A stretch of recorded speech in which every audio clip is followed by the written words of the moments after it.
한 주간도 주님의 은혜 가운데 평안하셨기를 바랍니다. 혹시 우리 성도님들은 바로 지금이야, 지금 이때야 라고 생각되는데 주님께서 응답해 주시지 않는 것 같은 그런 경험이 있으신가요?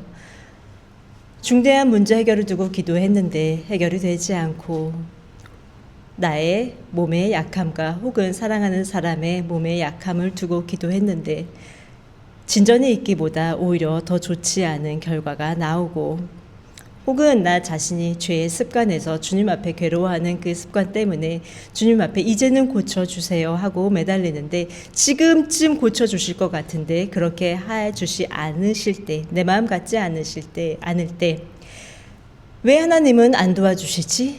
왜 지금 나에게 역사하지 않으시지? 라는 생각이 듭니다. 그러나 주님은요, 우리가 생각하는 때보다 더 좋은 때를 기다리고 보고 계십니다. 오늘 본문에는요, 단 며칠 때문에 가족을 잃은 자매의 이야기가 나옵니다. 그 자매의 이름은요, 마르다와 마리아입니다. 예수님께서는 삼형제 마르다, 마리아, 나사로를 무척이나 사랑하셨습니다. 이 마리아는 당시 여인들이 모아두었던 이렇게 향유가 있었는데요. 매우 값비쌉니다. 그 향유를 깨서 예수님 발에 붓기도 했었습니다. 마르다와 마리아는 예수님께서 자신들을 특별히 사랑하시는 것을 알기에 그 능력 있으신 주님께 자신들의 오라버니가, 오빠가 아프게 되자 속히 사람을 보내서 예수님께 전령을 보냅니다. 예수님 빨리 와주세요. 위기의 상황, 절박한 상황에서 주님을 찾습니다. 그런데요, 주님께서는 그렇게 특별히 사랑하셨음에도 불구하고 그 자리로 바로 가시지 않으십니다. 이것은 죽을 병이 아니라 하나님께 영광을 돌릴 병이다 라고 말씀하시며 이틀이나 그냥 그곳에 계십니다. 이틀이 지나고 나서야 제자들에게 자, 이제 유대 땅으로 가자라고 이야기를 하니, 그 유대 땅으로 가고자 하는 이유는 삼남매가 살고 있는 곳이 베다니라는 곳인데요. 베다니는 예루살렘에서부터 약 오리 3km 정도 떨어져 있는 곳에 있거든요. 그래서 유대 땅으로 가자고 하는데요. 우리가 살펴보는 요한복음 11장 바로 앞장인 10장에는요. 예수님께서 그 유대 땅에 계시다가 사람들에게 돌에 맞아서 죽을 뻔한 사건이 기록되어 있습니다. 그러니 제자들이 그곳에 다시 가자고요? 하면서 별로 꺼려합니다. 마음에 들지 않겠습니다. 그런데 예수님께서는 뭐라고 대답하시냐면요. 낮이 12시간이니까 낮 동안 다니면 걸려 넘어지지 않는다. 아니, 이게 갑자기 무슨 말씀인가요? 어떤 말씀이냐면요. 요한복음에서는요, 예수님을 빛으로 표현합니다. 곧 예수님께서는 너희들이 빛인 나와 함께 있으면 넘어지는 일이 없다. 피해를 당하지 않을 것이다. 라고 대답을 하십니다. 낮에 다니면 예수님과 함께 있으면 넘어질 위험이 없지만 예수님이 없다면, 밤에 있다면 넘어질 것이다. 나와 함께 있으니 안전하다. 라고 말씀하십니다. 이어서 예수님께서는 나사로가 잠들었다. 이제 가자. 그랬더니 제자들은 이제 잠들었으면 쉬고 낫지요. 라고 대답을 합니다. 예수님께서는 사실 이틀 전에 나사로가 죽을 병이 아니라고 제자들에게도 말씀하셨지요. 그렇기 때문에 제자들은 그렇게 생각할 수밖에 없었던 것 같습니다. 그리고 예수님께서 나사로가 잠들었다고 말씀하신 것은 히브리적 세계관을 근거합니다. 구약 성경에는 사람이 죽었을 때를 조상과 함께 잠들었다라고 믿고 생각하고 그렇게 표현을 했습니다. 그런데 제자들이 그 말을 이제 문자 그대로 받아들이니까 예수님께서는 나사로가 죽었다라고 밝히시고, 그런데 그곳에 내가 없어서 참 기쁘다. 너희들을 위해서 기쁘다라고 말씀을 하십니다. 15절의 말씀입니다. 다 같이 읽겠습니다. 시작. 내가 거기에 있지 않은 것이 너희를 위해서 도리어 잘된 일이므로 기쁘게 생각한다. 이 일로 말미암아 너희가 믿게 될 것이다.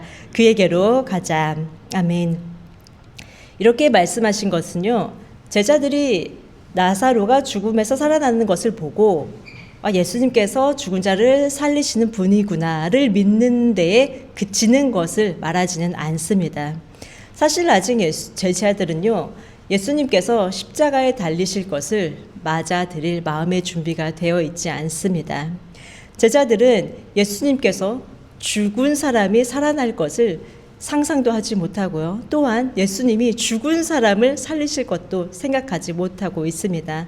많은 기적을 행하긴 하셨지만, 병든 자를 고치기는 하셨지만, 죽은 사람을 살리는 것은 차원이 다른 이야기이기 때문이지요. 그러나 이 제자들이 이제 예수님께서 나사로가 살리신 것을 본다면, 후에 예수님께서 십자가에 달리셨을 때에도 우리 그때를 한번 생각해 보자. 예수님은 죽음을 다스리는 분이셨잖아. 죽음을 이기는 생명을 드러내시는 분이셨잖아 하며 소망을 갖게 되지 않았을까요? 예수님께서는 지금 제자들이 나사로의 소생과 예수님께서 후에 부활하실 것을 연결해서 주님께서 생명을 죽음에서 생명으로 옮기시는 그 의미를 이해하게 될 것을 기대하시면서 기뻐하십니다. 주님께서는요, 이렇게 제자들이 앞으로 겪게 될 일까지 그 충격에 대비해서까지도 세심하게 제자들을 돌보시고 생각해 주십니다. 그런데 이때요, 유대 땅으로 들어가면 과연 예수님만 위험할까요? 사람들이, 그 대적자들이 예수님만 손대고 제자들은 그냥 멀쩡히 보내줄까요? 그렇지 않습니다. 함께 있는 제자들도 같이 예수님과 함께 위험에 놓여질 것이 뻔합니다. 그 위험은요, 목숨을 걸어야 되는 정도의 위험입니다. 그런 위험 앞에서 도마가 뭐라고 말하나요? 그래, 우리도 그와 함께 죽으러 가자라고 말합니다. 우리는 항상 도마를 의심 많은 도마라고 앞에 수식어를 붙여왔지요. 사실요, 도마는 매우 억울합니다. 비록 예수님께서 잡힐 때 모든 제자들이 다 떠나가기는 했지만 지금 최소한 이 순간만큼은 도마는 진심입니다. 예수님과 함께하며 만약에 예수님께서 죽음으로 나아가신다면 자신도 함께 가겠다고 선언합니다. 자신의 선언대로 도마는 후에 인도에서 순교하게 됩니다. 예수님과 함께 죽기를 각오한 도마는 예수님께서 세상에 생명을 주시는 죽음을 겪으신 것처럼 자신도 세상에 생명을 주는 죽음을 겪고 그 이후에 참 생명을 얻게 됩니다. 우리는 여기서 도마의 말을 통해 제자됨을 볼 수 있습니다. 많은 사람들이 주님을 믿는 이유는 주님께 무언가를 받으려고입니다. 그렇기에 주님을 믿을 때 만약에 나에게 손해가 발생한다면 주저없이 주님 따르기를 그만둡니다. 내 몸의 편안함, 내 마음의 편안함, 내 시간, 성취, 재물에 부정적 영향이 예상되면 주님보다 자기 자신을 선택합니다. 제자들은 예수님께서 잡히실 때 모두 도망갔죠. 그런데 한번 생각해 봤습니다. 내가 만약에 예수님의 제자였다면 과연 언제까지 예수님과 함께 머물렀을까? 예수님께서 잡히실 때까지 같이 있을 수는 있었을까? 예수님께서 유대 땅에서 사람들이 돌로 예수님을 치려고 했을 때 어쩌면 저는 그때 도망갔을 것 같습니다. 예수님께서 지금 나사로를 보려 다시 유대 땅으로 가자고 할 때 그곳에 위험이 감지되니 죄송하지만 저는 오늘 여기는 안 갈게요 하고 말했을 것 같기도 하고요. 오병이어의 기적을 베푸실 때 다시 예수님 곁에 잠깐 있다가 그리고는 새벽까지 기도하라고 하실 때는 제가 지금 좀 몸이 힘듭니다. 어렵습니다. 하고 집에 갔을 것 같습니다. 제자는요, 그 어떤 손해에도 뒤로 물러나지 않습니다. 내 눈에 죽음처럼 보이는 일에도 주님과 끝까지 함께 합니다. 우리 주님 안에는요, 우리가 상상할 수 없는 놀라운 많은 것들이 있습니다. 만약 우리가 보기에 손해처럼 보여서 죽음처럼 보여서 주님과 함께 하기를 거부한다면 그것은 주님께서 우리에게 베풀어 주시기 위해서 예비하신 수많은 은혜들을 거부하는 것과 같습니다. 십자가의 죽음이 영광의 부활을 위한 것이었듯이 우리가 보기에 손해 같고 죽음처럼 보이는 일들이요, 결국에는요, 상상도 할 수 없는 큰 영광에 이르는 통로가 됩니다. 눈에 보이는 손해를 두려워하지 마십시오. 내 몸의 편안함, 시간, 성취, 그 모든 것들이요, 주님 안에 넘치도록 있습니다. 반면에 내가 이룰 수 있는 일의 한계는 명확합니다. 주님의 도우심이 있을 때에만이 우리가 귀하게 여기는 것들을 지켜주시고 공급해 주십니다. 어떤 상황에서도 주님을 따름으로써 주님의 놀라운 은혜에 대해서 들어본 제자가 아니라 그 놀라운 은혜를 경험하는 참 제자가 되기를 소망합니다. 예수님께서는 베다니로 가셨습니다. 가서 보시니 나사로가 죽은 지 4일, 곧 나흘 4일이 지났습니다. 나흘이라고 기록된 이유는 명확합니다. 왜냐하면 당시 유대인들은요, 사람이 죽으면 3일간은 지켜봐야 한다고 생각을 했거든요. 그 영혼이 시신 옆에서 3일 동안 머물다가 3일이 지나서 이 시신의 얼굴색이 변하고 이제 부패가 시작되면 영혼이 들어갈까 말까 고민하다가 그때 떠난다고 생각을 했습니다. 그렇기 때문에 나흘은 명확하게 죽었음을 의미하는 시간입니다. 거기에 조문하러 많은 사람들이 왔습니다. 그렇기에 예수님께서 오셨을 때 마리아는 조문객들과 함께 있었고요. 마르다만 예수님을 맞이하러 나갔습니다. 예수님을 만난 마르다는 말합니다. 주님께서 함께 계셨으면 내 오라버니가 죽지 않았을 텐데요. 여러분은 마리아의 이 말이 어떻게 들리시나요? 어떤 사람은 이 말을 비난과 원망으로 듣습니다. 예수님, 내가 사람 보냈는데 왜 빨리 안 오셨어요? 예수님이 빨리 오셨으면 고쳐주실 수 있었을 거잖아요. 일부러 그러신 거예요? 무슨 일이 있으셨어요? 오빠가 죽은 건 예수님 때문이에요. 혹은 어떤 사람들은요, 그 마르다의 말을 안타까움과 비통함으로 듣습니다.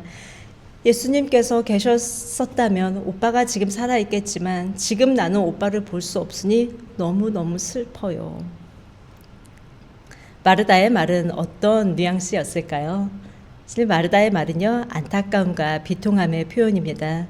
너무 안타까워서 한 말이지요. 예수님께서도 그 말을 그대로 받아들이십니다. 그런데 가끔 사람들은요, 다른 사람들이 어떤 말을 나에 대한 비난으로 오해하는 일들이 종종 있는 것 같습니다.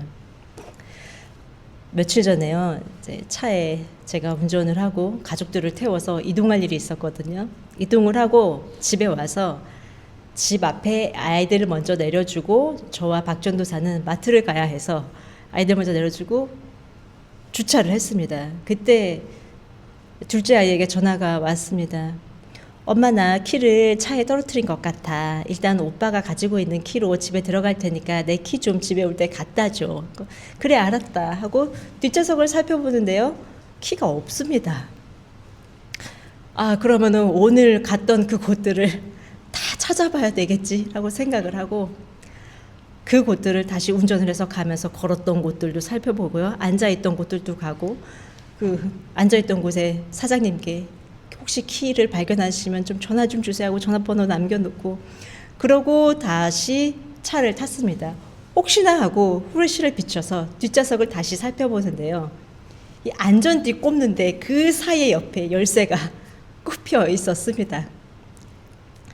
어머, 열쇠가 여기 있네 했더니 박 전도사가 아까는 못 봤어? 그렇게 말하는데 저는 그게 저를 탓하는 걸로 들리더라고요. 아까 못 봤어? 왜 못 본 거야? 그런데 사실은 아까 못 봤네, 잘 좀 볼 걸 이라고 말했으면 아무것도 아닐 텐데, 사실 그 일 때문에 마트도 못 갔고 시간도 많이 보내고, 이거 아까 봤으면 마트 갈 수 있었을 텐데, 그냥 이런 뜻으로 받아들였으면 되는데 제가 저에 대한 비난으로 받아들이고 지금 내 탓하는 거야? 라고 대답을 했습니다. 그리고 난 그런 거 아니고 그냥 이러이러해서 말한 거다 라고 이야기를 하길래 집에 와서 회개했습니다. 예수님께서는요, 마르다의 안타까운 말을 들으시고요, 나사로가 다시 살아날 거다, 걱정하지 마라, 마르다의 말을 오해하지 않으셨습니다. 그리고 오히려 나사로가 살아날 것이니 걱정하지 말라고 말씀하시지요. 그리고 마르다는 말합니다. 마지막 부활 때에 그렇게 될 것은 다 알고 있어요. 그러자 예수님께서는 자신을 생명으로 소개하시고 마르다에게 그것을 믿는지를 물으십니다. 25절, 26절의 말씀입니다. 25절, 26절을 다 같이 읽겠습니다. 시작.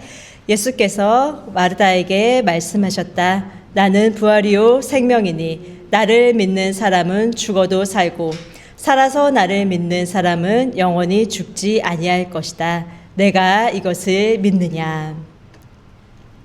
예수님께서 마르다에게 이런 질문을 하지 않으시고 나사로를 살리시면요, 마르다가 그것을 보고 믿게 되겠지요. 와, 예수님은 살리시는 분이구나. 그런데 살리시기 전에 물으십니다. 지금 마르다는요, 가족의 죽음이라는 일생일대의 시험 중에 있습니다. 그리고 예수님께는 마르다가 이런 시험에 처하지 않게 할 수 있는 능력이 있으십니다. 며칠만 먼저 오셨으면 됩니다. 그런데 굳이 죽은 사람을 살리지 않더라도 고쳐만 주셔도, 아픈 사람 고쳐만 주셔도 많은 사람들이 기뻐하고 예수님을 믿고 하나님께 영광을 돌리지 않았을까요?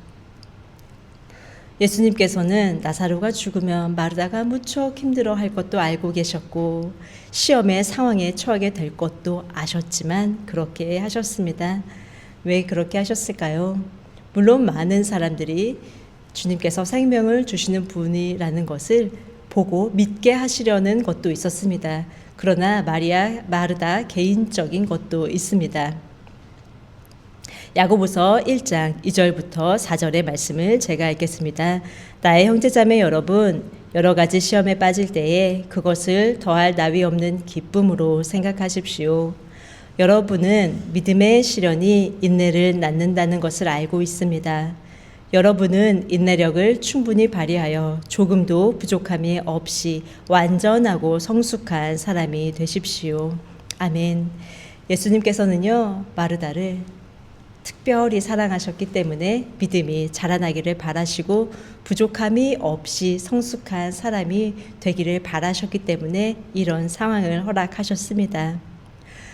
그러나 그 시험을 통과할 수 있도록 마르다와 둘이 개인적으로 대화도 하십니다. 이미 오빠는 죽었는데 내가 보기에 상황은 끝, 게임 오버인데 그때 자신이 생명임을 믿느냐고 물으십니다. 이 대답이 사실 어떤 의미가 있을까요? 마르다가 안 믿어도 네 믿습니다라고 대답할 수도 있고 또 안 믿는다 쳐도 예수님께서 고치는 걸 보시면 믿게 될 수밖에 없을 텐데요. 그러나 중요한 것은요, 우리 주님께서는요, 아무에게나 자신의 일을 나타내지 않으십니다. 예수님께서는요, 성경을 보면 자주 내가 믿느냐라는 질문을 하십니다. 주님의 일을 깨닫고 받아들인 사람, 주님의 능력을 믿는 사람에게 주님께서는 역사하십니다. 상황을 보면요, 오빠는 죽고 이미 사흘이나 지났지만 마르다는 그때 믿음의 고백을 합니다. 27절 말씀을 다 같이 읽겠습니다. 마르다가 예수께 말하였다. 예, 주님, 주님은 세상에 오실 그리스도이시며 하나님의 아들이심을 내가 믿습니다. 예, 마르다의 이 고백은 단순히 긍정적인 고백이라기 좋으신 분이죠, 이런 고백이 아니라 매우 성숙한 신앙 고백입니다. 이 시험의 때이지만 주님께서는 모든 것을 이루실 수 있으시며 모든 것이 주님의 주권 아래에 있는 고백을 드립니다. 그런 고백을 드리면요, 시험은 끝이 납니다. 그 믿음의 관문을 통과한 마르다와의 대화를 마치시고 이제 예수님께서는 마리아와 대화를 하시기를 원하셔서 마리아를 부르십니다. 예수님을 만난 마리아는요, 마르다가 했던 말과 똑같은 말을 합니다. 주님이 이곳에 계셨으면 내 오라버니가 죽지 않았을 텐데요.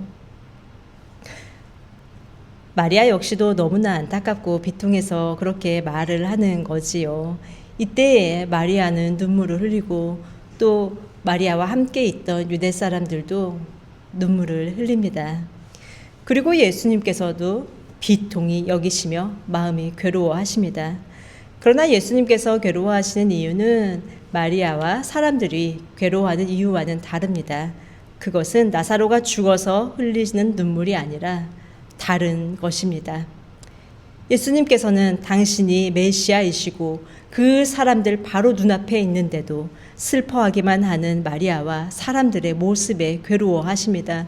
성경이 예수님을 증거하고 예수님의 표적이 예수님의 능력을 증거하고 이생과 저생에 대한 약속을 주셨으며 자신이 생명이라고 선포하셨지만 하나님의 백성조차도 비극의 상황에서 온전히 주님을 바라보지 못하고 있음에 괴로워하십니다. 그리고 눈물을 흘리십니다.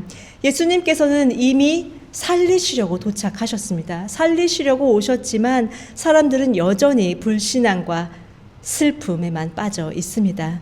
그런 모습이 주님을 비통하게 만들고 주님의 마음을 괴롭게 만듭니다. 마르다는요, 혼자 있었기에 사람들이 없었기에 예수님과 대화할 수 있었지만 지금 마리아는 조문객들이 같이 있습니다. 그래서 더 이상 대화를 하지 못합니다. 마리아를 위로해 주러 온 사람이지만 오히려 예수님과의 대화에는 방해가 됩니다. 예수님께서는 그들의 불신앙에 비통한 마음에 눈물을 흘리시는데 사람들은 저봐 예수님께서 나사로 엄청 사랑하셨나 봐 눈물 흘리시잖아 라고 이야기를 하고요. 아니 못 보는 사람을 보게 하신 사람이 이 사람을 고쳐줄 수 없었던 거야? 라고 은근히 예수님을 비난합니다. 그 말을 마리아 옆에서 합니다. 마리아는 예수님과 그런 말들로 인하여 더 깊이 대화하지 못하고 이곳에서 예수님과의 대화가 이어지지 못합니다. 마리아는 너무나 슬프기에 예수님이 잘 보이지 않습니다. 물론 이런 일 앞에서 슬프지 않을 수는 없지요. 슬픈 게 당연합니다. 그러나 그 슬픔 가운데 주님을 바라볼 수 있습니다. 눈물을 흘릴 수 있지만 주님의 역사하심과 위로하심을 기대하며 소망할 수는 있습니다. 슬픔 중에도 빛과 생명이신 주님을 바라볼 수 있습니다. 그런 마리아의 모습을 보시고 예수님께서는 이제 나사로를 살리시기 위해서 하나님께 기도드립니다. 42절 말씀 제가 읽겠습니다. 아버지께서는 언제나 내 말을 들어주신다는 것을 압니다. 그런데도 이렇게 말씀을 드리는 것은 둘러선 무리를 위해서입니다. 그들로 하여금 아버지께서 나를 보내신 것을 믿게 하시려는 겁니다. 사실 예수님께서는 나사로를 살리시기 위해서 굳이 하나님께 기도드릴 필요가 없었습니다. 예수님께서는요, 당신이 하나님과 한 분이시며 당신에게 생명의 능력이 있으니까요. 하나님께 내가 이걸 꼭 하게 해주세요 라고 기도드리지 않으셔도 되지요. 예수님께서는 항상 성부 하나님과 끊임없이 의사소통을 하고 계시고 있습니다. 예수님께서는 늘 마음속으로 대화하시는데요. 그러나 지금 이 순간에는 소리 내지 않는 기도에서 소리 내는 기도로 기도를 바꾸십니다. 그것은 예수님 자신을 위해서가 아니라 함께 있는 사람들을 위해서입니다. 바로 능력이 하나님께로부터 온다는 것을 보여주기 위해서 또 구원의 역사는 기도와 순종으로 이루어진다는 것을 보여주기 위해서 소리내는 기도를 하십니다. 예수님의 기도를 통해 알 수 있듯이 기도는요, 주님과 계속해서 대화하는 것, 계속해서 연결되어 있는 것, 주님과의 교제이며 연합입니다. 시간을 정해서 기도 드리십시오. 그러나 그렇게 하실 수 없으실 때는 씻으면서 또 길을 걸어가면서 설거지하면서 빨래하면서 우리는 여전히 주님과 대화할 수 있습니다. 그 교제가 바로 기도입니다. 예수님께서 나사로를 살리시는 중대한 일 앞에서 기도하셨듯이 주님의 전적인 도움이 필요할 때 기도하십시오. 도움은 주님으로부터 옵니다. 죽음과 같은 상황이 변하여 생명의 기쁨이 되는 능력은 나에게 있는 것이 아니라 주님께 있습니다. 하나님께 기도드린 후 나사로에게 나오라고 명하시니 나사로가 나옵니다. 주님의 명령에 죽은 지 나흘 된 사람이 입이 썩어서 냄새나는 사람이 살아납니다. 몸은 천으로 감겨 있고요. 그때 모습이 얼굴은 수건으로 쌓여 있는데요.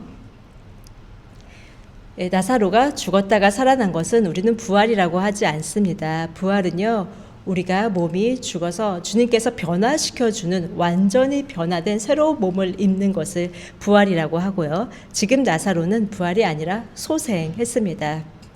예수님께서 부활하셨을 때 한쪽에 얼굴을 쌌던 수건이 잘 개어 있었습니다. 그러나 오늘 나사로는 얼굴에 수건을 그대로 싸고 나옵니다. 이것은요, 이 수건은 죽음을 의미하는데요. 예수님의 수건이 벗겨져 있던 것은 예수님께서 더 이상 죽음의 권세 아래에 있지 않다는 것을 의미하고요. 나사로가 수건을 싸고 있다는 것은 다시 지금 소생되었지만 언젠가 다시 죽을 것이라는 죽음의 권세 아래에 있음을 말합니다.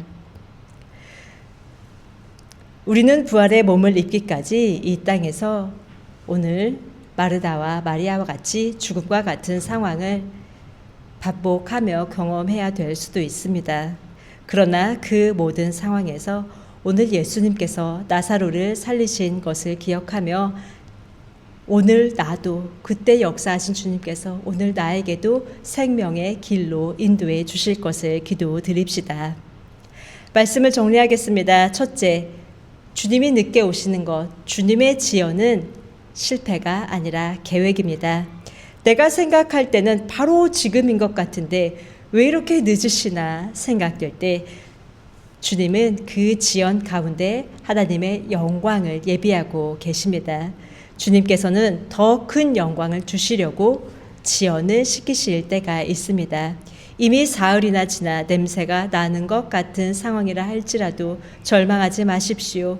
주님의 때는 정확합니다. 가장 정확한 주님의 때를 믿음으로 기다립시다. 둘째, 시험은 믿음의 완성으로 가는 길입니다.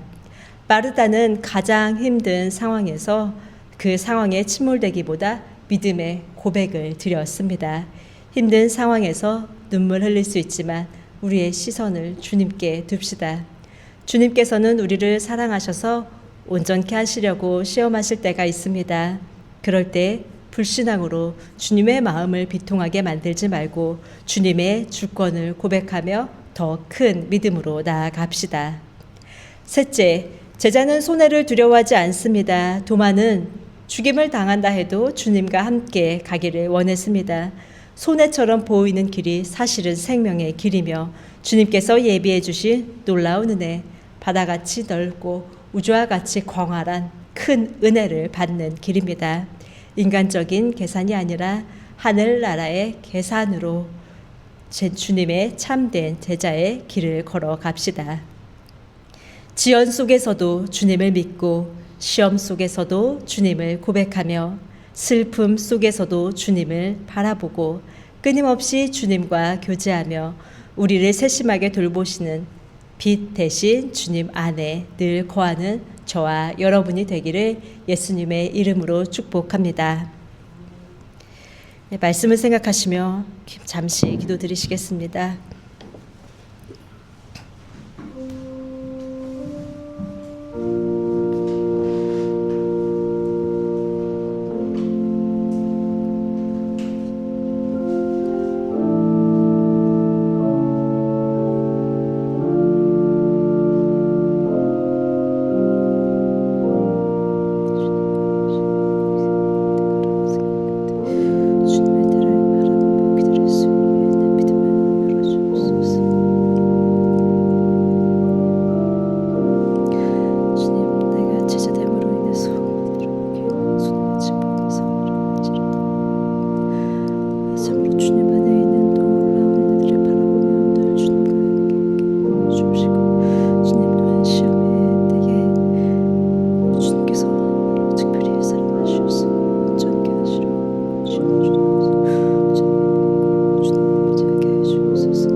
주님, 때로는 주님께 기도드리지만 주님께서 들어주시지 않는 상황이 있습니다.